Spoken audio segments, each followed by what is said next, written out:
Maligayang pagdating sa channel na ito. Dito mo matutuklasan ang mga katotohanang tinago sa kasaysayan. Mga revelasyong hindi mo pa naririnig kailanman. Ihanda ang iyong isipan. Tara, panoorin natin ang video ng Mensahero ng Silangan.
Masayang bati mga Ophirians.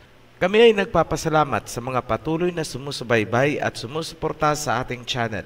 Lagi po ninyong tandaan, tumutok lamang sa official channel ng Ophirian Heritage Conservatory. Dito po kayo mag-comment upang masagot namin ang inyong mga katanungan. Maraming nagtatanong sa atin kung dapat pa bang sundin ang dietary law na matatagpuan sa Leviticus. Bilang tugon, ilalahad namin ang buong katotohanan tungkol sa mga pagkain dito lamang sa Ophirian Heritage Conservatory Channel. Aming pabubulaanan ang katuruan ng mga bulaang sekta na nilinisan na daw ang mga pagkain at maaari na daw itong kainin. Binaluktot nila ang mga kautusan gamit ang mga sumusunod na talata sa Biblia. Number 1, Acts Chapter 10, verse 11 to 15. Tungkol po ito sa vision ni Peter kung saan may ibinaba na kumot mula sa langit at sinabihan siyang kumain ng mga karumaldumal na pagkain. Number 2, Matthew chapter 15, verse 11 at Mark chapter 7, verse 15 kung saan sinabi ng Mesaya na hindi ang pumapasok sa bibig ng tao ang nakaka-defile, kundi ang lumalabas sa bibig. Number 3, 1 Corinthians chapter 10, verse 25 to 27. Ito ang mapanlinlang na kasulatan ni Pablo. Unahin natin ang Acts chapter 10, verse 15. The voice spoke to him a second time. Do not call anything impure that Alahayam has made clean. Ganito ito binaluktot ng mga bulaang tagapagturo gamit ang hugot at tapal technique. Una nilang babasahin ang verses 11 hanggang 15 kung saan sinasabi na may kumot na bumaba at naglalaman ng mga karumalduman na pagkain at pinapakain si Peter. At sinabi ng boses na huwag tatawaging marumi ang mga pagkaing nilinisan na. Hanggang doon na lang nila babasahin at hindi nila ibibigay ang mga sumusunod na verses hanggang sa chapter 11 kung saan ipinaliwanag ni Peter ang kahulugan ng kanyang vision or pangitain. Imbis na ipaliwanag ang kahulugan ng vision, gumawa itong mga bulaang tagapagturo ng libadurang doktrina na nilinisan na daw ang mga pagkain kung kaya pwede na daw kainin.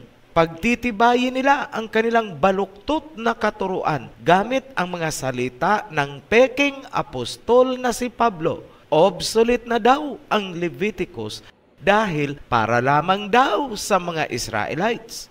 Obsolete na daw ang kautusan na ibinigay kay Moses. Magaling, mga pastor talaga kayo ni Satanas. Ibibilad ng OHC ang mga baluktot ninyong katuruan na nagpapahamak sa sangkatauhan. Here we go. Acts chapter 10, verse 11 to 15. He saw heaven opened, and something like a large sheet being let down to earth by its four corners. It contained all kinds of four-footed animals, as well as reptiles and birds. Then a voice told him, "Get up, Peter, kill and eat." Peter replied, "Surely not, Alahayam. I have never eaten anything impure or unclean." The voice spoke to him a second time, "Do not call anything impure that Alahayam has made clean." Analyze natin ang nilalaman ng bawat verse. Sa verse 11 and 12, may bumaba na kumot, naglalaman ng mga karumal-dumal na pagkain. Verse 13, sinabi ng boses kay Peter, "Magkatay at kumain." Verse 14, tumanggi si Peter at sinabi niyang hindi siya kailanman kumain ng maruruming pagkain. Verse 15, sumagot ang boses kay Peter, "Huwag mong tatawaging marumi ang anumang bagay na nilinisan na." Hanggang dyan lang ang ituturo ng mga bulaan. Pwede na daw kainin ang mga karumalduman na pagkain. Tanong, literal bang pagkain ang ibig sabihin ng vision ni Peter? Hindi niyo po mauunawaan ang tamang kahulugan kung hugot at tapal ng mga verses ang gagawin nyo tulad ng gawain nitong mga bulaang tagapagturo. Kailangang basahin nyo at unawain ang buong nilalaman ng Acts chapter 10 and chapter 11. Huwag po hugot dito, tapal doon, sabay gawa ng libadurang doktrina. Talakayin natin ang mahahalagang punto ng chapter 10 hanggang chapter 11. Simulan natin sa chapter 10. At Caesarea, there was a man named Cornelius, a centurion in what was known as the Italian regiment. He and all his family were devout and fierce the Alahayam. He gave generously to those in need and prayed to Alahayam regularly. Linawin ko ang identity ni Cornelius. Very important po ito. Ayon sa nasusulat, si Cornelius ay isang centurion na nabibilang sa Italian regiment.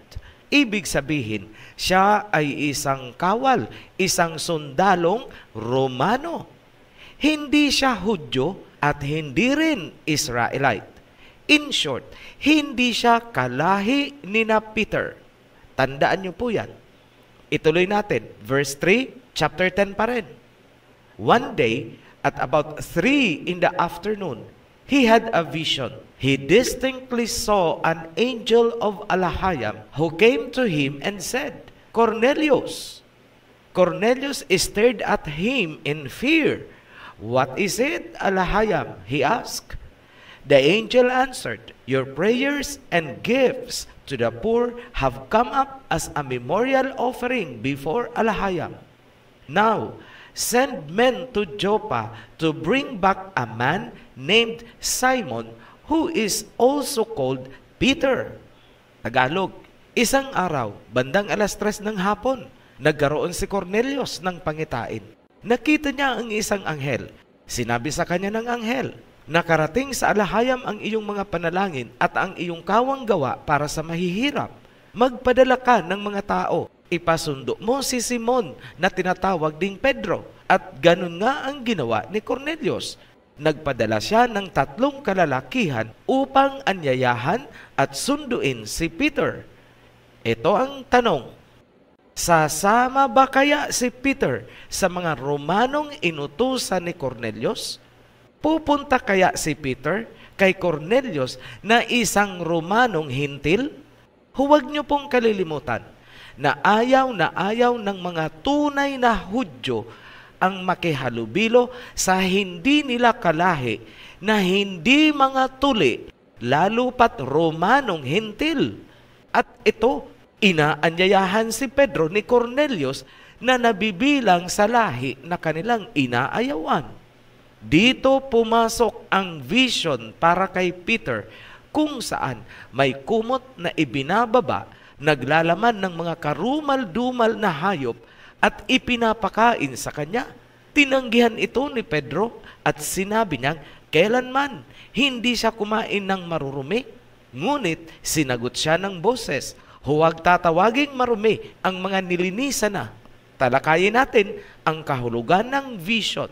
Verse 17, while Peter was wondering about the meaning of the vision, the men sent by Cornelius found out where Simon's house was and stopped at the gate. They called out, asking if Simon, who was known as Peter, was staying there.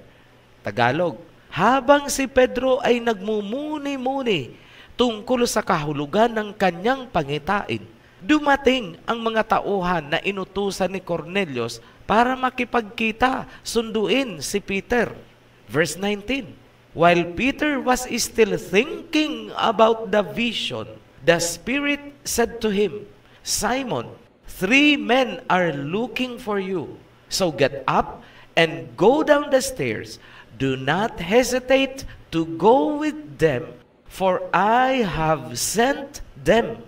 Tagalog, habang si Pedro ay patuloy na nag-iisip tungkol sa pangitain, nagsalita sa kanya ang Holy Spirit at sinabihan siya, Pedro, may 3 lalaki na naghahanap sa iyo.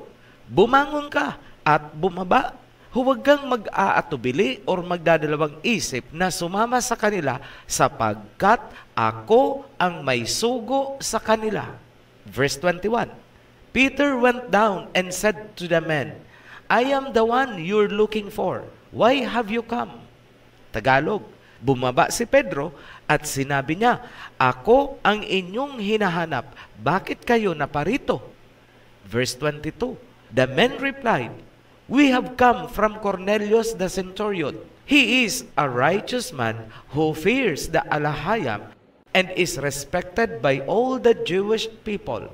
A holy angel told him to ask you to come to his house so that he could hear what you have to say. Sumagot ang kalalakihan, isinugo kami ni Cornelius, isang senturyon. Siya ay matuwid na tao at may takot sa Elohim at siya ay iginagalang ng mga Hudyo. Sinabihan siya ng isang anghel na anyayahan ka sa kanyang tahanan upang mapakinggan ang iyong mga sasabihin. Tinanggap ni Peter ang kalalakihan bilang kanyang mga panauhin. Tuloy natin, verse 23. The next day, Peter started out with them, and some of the believers from Joppa went along. The following day, he arrived in Caesarea. Cornelius was expecting them and had called together his relatives and close friends. As Peter entered the house, Cornelius met him and fell at his feet in reverence. But Peter made him get up. Stand up, he said. I am only a man myself. Nang sumunod na araw, sinamahan si Peter ng ilang kasamahan mula sa kawan sa Joppa. Nang dumating si Peter sa Caesarea, ipinatawag ni Cornelius ang kanyang mga kamag-anak at malalapit na kaibigan. Narito na ang buod na kahulugan ng vision ni Peter. Verse 28, he said to them, you are well aware that it is against our law for a Jew to associate with or visit a Gentile. But Alahayam has shown me that I should not call anyone impure or unclean. So when I was sent for, I came without raising any objection. May I ask why you sent for me? Tagalog, nagsalita si Pedro at kanyang sinabi, alam naman ninyo na laban sa aming batas ng mga Hudyo ang makikihalubilo sa mga hintil. Ngunit ipinabatid sa akin ng Elohim na hindi ko dapat tawaging marumi o karumaldumal ang sinumang nalinisan na. Verse 30 hanggang 32. Isinalaysay ni Cornelius kung paanong nagpakita sa kanya ang anghel at binigyan siya ng instruction na ipasundo si Pedro. At sa verse 33, ganito ang sinabi ni Cornelius, So I sent for you immediately, and it was good of you to come. Now we are all here in the presence of Alahayam to listen to everything Yahawashai has commanded you to tell us. Tagalog, kung kaya ipinasundo kita at mabuti naman at nakarating ka. Ngayon, naririto kaming lahat sa piling ng Alahayam upang makinig at sumunod sa anumang ipag-uutos ni Yahawashai na sasabihin mo sa amin. Ituloy natin ang pag-analyze hanggang sa susunod na chapter. That is chapter 11. The apostles and the believers throughout Judea heard that the Gentiles also had received the word of Alahayam. So, when Peter went up to Jerusalem, the circumcised believers criticized him and said, "You went into the house of uncircumcised men and ate with them." Kumalat ang balita sa Judea na si Peter ay nakihalubilo at kumain kasama ng mga hintil, mga hindi tuli. Kung kaya, noong dumating si Peter sa Jerusalem, siya ay na-criticize. Labag kasi yun sa kanilang kautusan. Ngunit, ipinaliwanag ni Peter ang mga pangyayari. Ito ang walang kaduda-duda na kahulugan ng vision ayon mismo kay Peter. Acts chapter 11, verse 5 to 10. Isinalaysay ni Peter ang tungkol sa kanyang vision, yung blanket mula sa langit na may nakalagay na mga karumal-dumal na hayop at ipinapakain sa kanya. Kanya itong tinanggihan, ngunit sinabi sa kanya ng boses na huwag tatawaging marumi o karumal-dumal ang mga nilinisan na.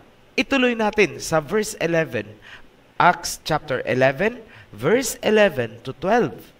Right then, 3 men who had been sent to me from Caesarea stopped at the house where I was staying. The Spirit told me to have no hesitation about going with them. Napakaliwanag po na ang kahulugan ng vision ni Peter ay tungkol sa mga lalaki na dumating mula kay Cornelius. Wala pong kaugnayan ang kanyang vision sa literal na pagkain, kundi sa mga kagaya ni na Cornelius.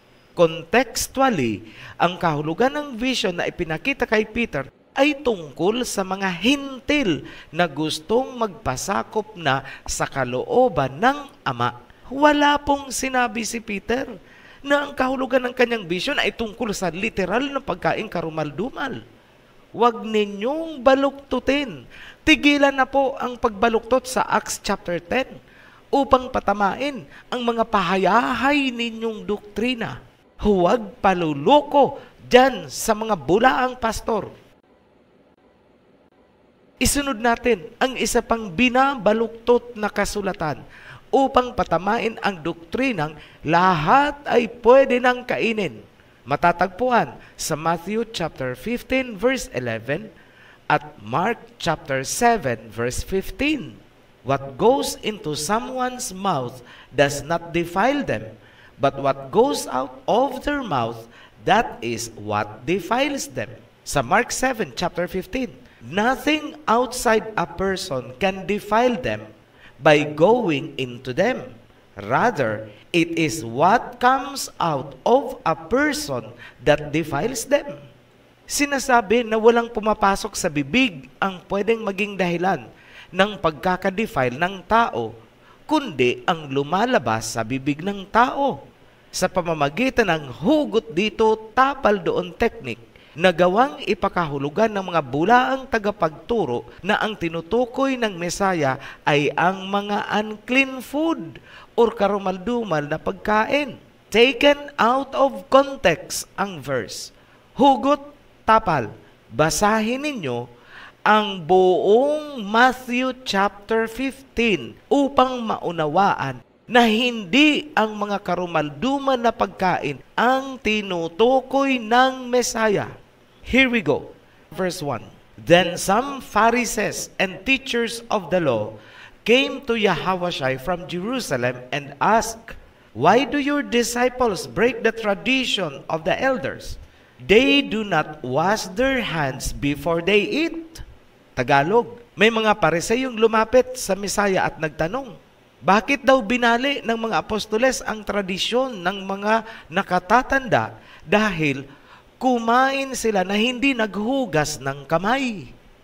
Verse 10, Yahavashai called the crowd to him and said, listen and understand. What goes into someone's mouth does not defile them, but what comes out of their mouth, that is what defiles them.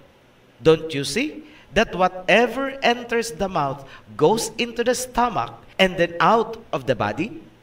Tagalog, tinawag ni Messiah Yahavashai ang mga tao at ganito ang sinabi niya, makinig kayo na may pangunawa. Hindi ang pumapasok sa bibig ang nakakadumi, kundi ang lumalabas mula sa bibig.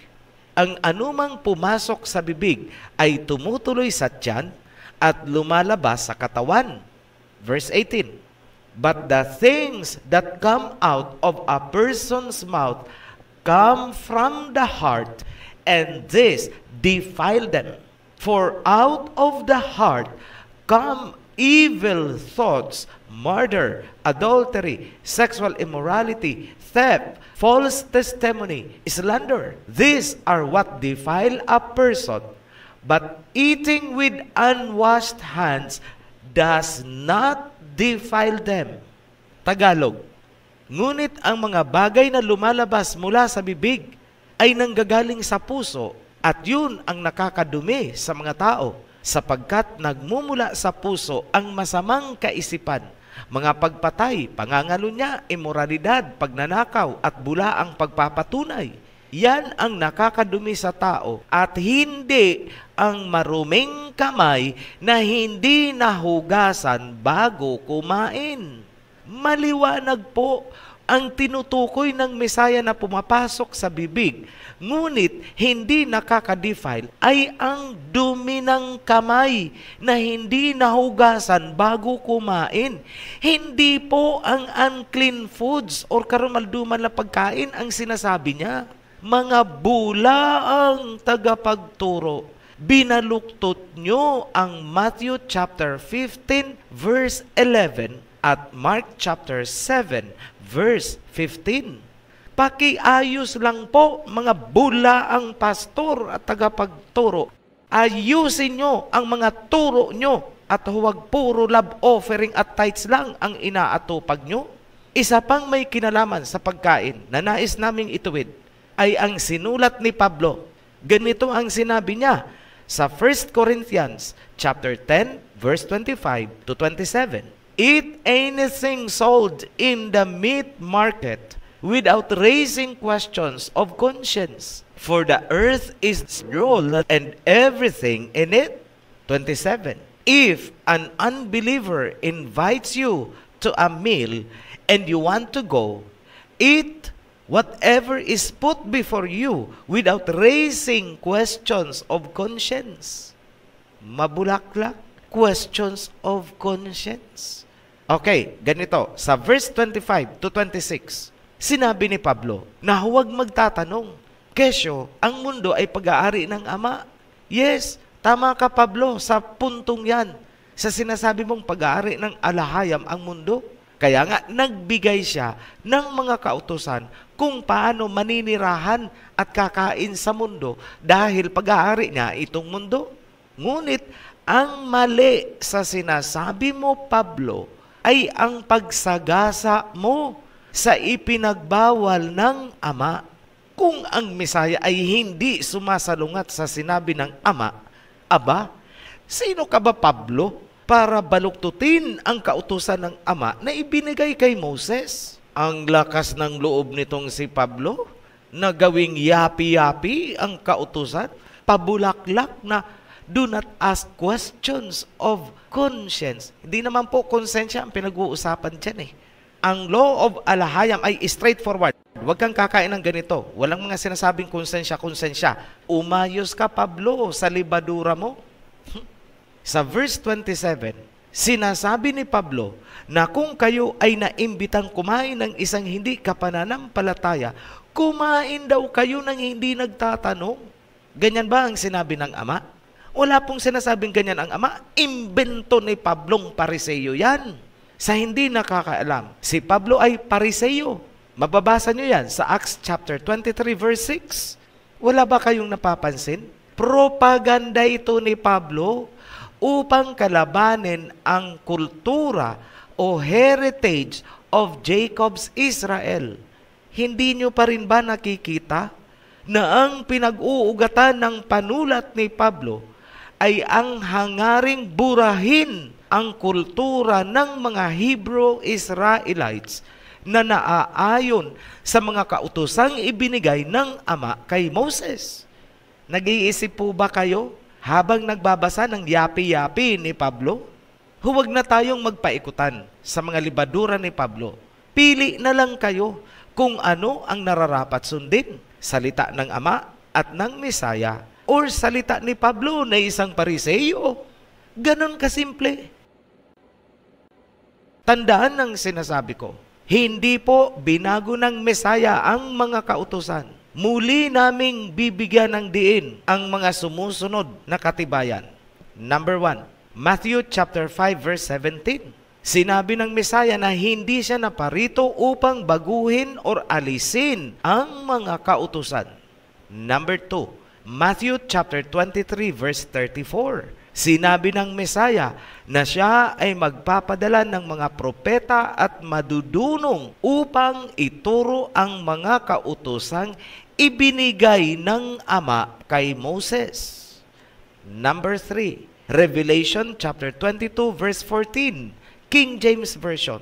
Mapalad ang mga sumunod sa mga kautusan sapagkat sila ay makakapasok sa Holy City. In short, magkakaroon sila ng buhay na walang hanggan. Bilang pangwakas na talata, nasusulat ang salita ng Mesaya King Yahawashai. Matthew chapter 5 verse 18. For truly I tell you, until heaven and earth disappear, not the smallest letter, not the least stroke of a pen will by any means disappear from the law until everything is accomplished. Katotohanan, sinasabi ko sa inyo, maglaho man ang langit at lupa, walang magbabago or mawawala ni isang guhit mula sa kautusan hanggang matupad ang lahat. Kailan matutupad ang lahat na dapat matupad?